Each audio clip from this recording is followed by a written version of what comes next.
All the news and all the talk has been about Declan Rice recently, and I totally and utterly understand that.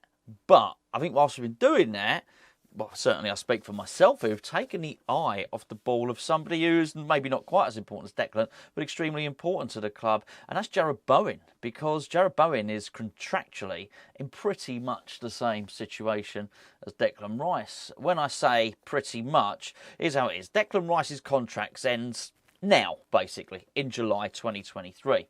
The club have an option to extend that for a further 2 years.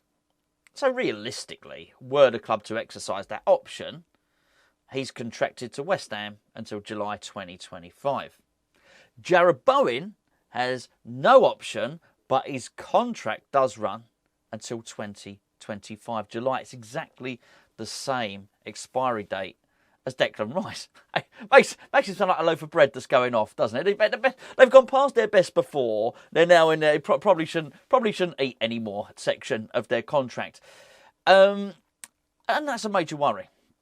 I think if any number of us were to list players of importance for West Ham, Declan Rice would be on it. Let's think 5 or 6 players that must feature, must be fit for the upcoming European final. You want Paqueta in there. You want Zuma in there. Obviously, you want Rice in there.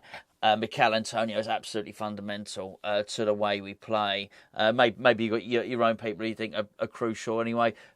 But Jarrod Bowen absolutely is a massive part of the team. And it is a team, don't get me wrong, but within the parameters of that team, there are going to be certain individuals who are incredibly important, and we are just a better team with Jarrod Bowen in it. And just to put it into perspective, whilst Declan Rice is the superstar here, Bowen has got international honours. While he's been at West Ham, he got into the England team, and that's no easy thing to do. A lot of talented players in and around that England squad now, and it was deserved, absolutely. Certainly last season, Jarrod Bowen's form was exceptional. Now he's been patchy this season, but hey, look, so have the team. There's no secret there, but he still remains an incredibly important player for West Ham, and the contract situation worries me slightly. When the club were approached for the comment about it, the club said that it was confidential. It was weird. It was weird to hear that. I don't normally say that stuff. Don't get me wrong, contract negotiations absolutely are confidential. However, it's not stopped them leaking stuff in the past, has it? One thing we do know, though, is if you go back and search some stories from about a year ago, you'll find numerous accounts of West Ham suggesting they were going to look to open negotiations with Jarrod Bowen. Do a quick Google search, you'll find it. I can even remember the figures now. It was to turn his £60,000 a week contract and double it. £120,000 a week. That's a year ago. And it clearly hasn't happened yet. And I guess it depends how you look at it. You know, sometimes you can be cup half full, sometimes you can be cup half empty when you look at it. But because West Ham have successfully negotiated some contract renewals. Maybe those ones don't quite fit the narrative quite as well as the ones we don't manage, but you look at Declan Rice, we haven't been able to get him to sign a new deal. Ben Johnson, all right, I know Ben Johnson might not be everybody's favourite player and whatnot, but irrespective of who you think he is, I think he's an excellent squad player for West Ham. And I think he's somebody, particularly with the English quota and homegrown quota, you've got to have around. You must retain somebody, your academy, particularly somebody with his versatility. But regardless of what I think and what you may think, the club have been trying to tie him down to a new deal for the past 2 years. Whether that might have waned slightly now, I don't know. But my point being, they've been trying to negotiate with a player and get him on a new deal for the last 2 years. Hasn't worked out at all. I'm pretty certain we've been looking to try and tie Jarrod Bowen down for the last year, and it hasn't happened. And the reason, I'm sort of going to contradict myself here a little bit, because I have said for quite a bit of time now that West Ham should probably play a little bit hardball with Declan if there is the insistence that he goes to Arsenal and only Arsenal, and they can just offer us a low fee. As I've maintained, we might as well lose 20 million and keep him for another season. And I do believe that with Declan. I'm not sure precisely the same applies with Bowen, but I must stress at this point, I'm not suggesting selling. We have to keep him. That is very much the gist of this video. However, once he starts getting under 2 years, less than 2 years in contract, and that's where we're about to go next month, that's where we're heading with him, then his fee is going to depreciate. Now, there was a point with Bowen, maybe when he got into that England squad, where you might have suggested that he was worth 60 million quid. Would we get 60 million for him? I'm not so sure. But I would certainly think it's fair to say you would expect to receive 40 million for Bowen. 40 to 50 million for him, I think, would probably be a reasonable amount. The longer that goes down, the lesser that becomes attractive.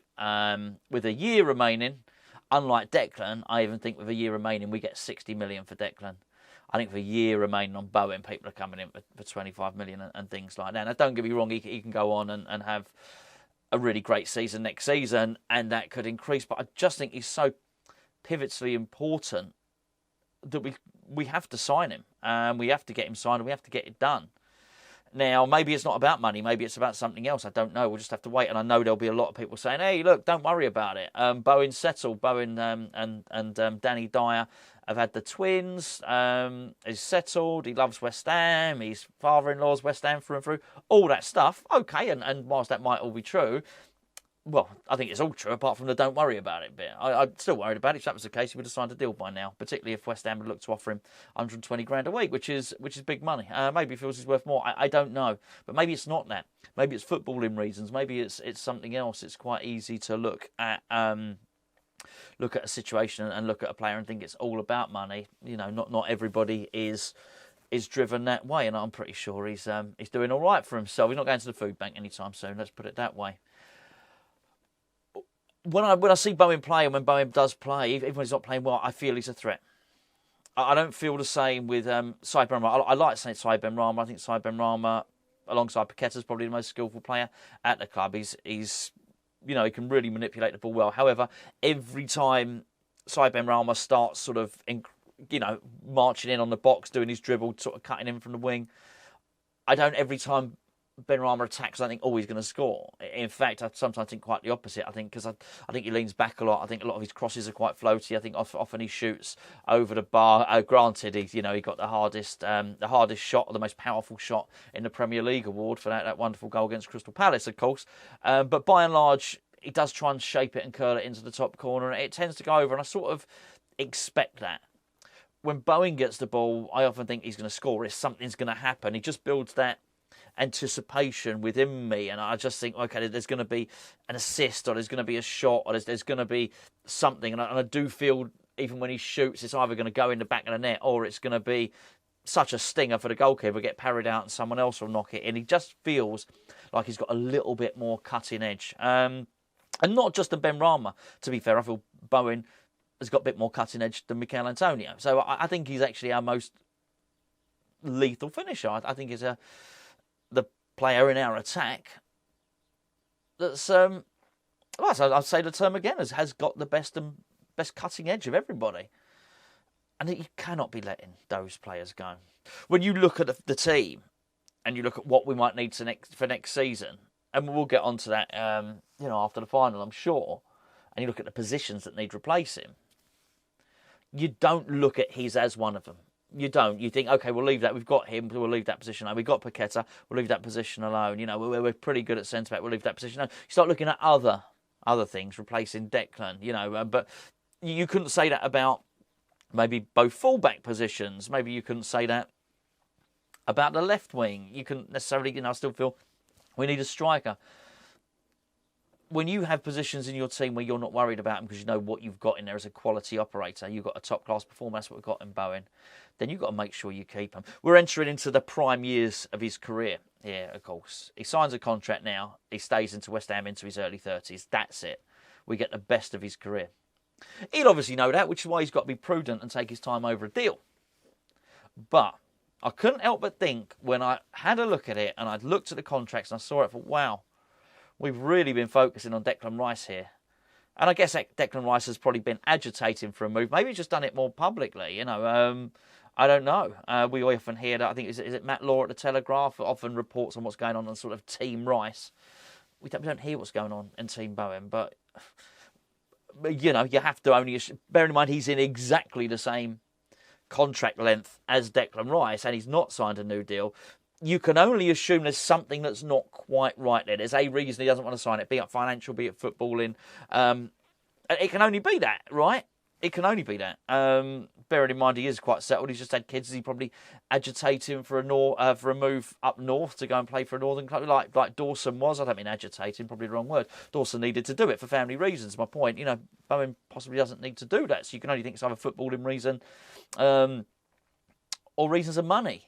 But it needs to get sorted, because clearly if we've been negotiating with him for a year and it's still not done, he'd not been doing it particularly well. Because I tell you what, you do not want to get yourself into a situation where he's got, whatever, a year, maybe even 18 months on his contract. He's not going to sign a new one. A club like Aston Villa, so they come in and say, oh, by the way, we'll have him. It's a little bit dangerous. So let's move along from Declan Rice and really focus on getting Bowen tied down to a new deal at West Ham.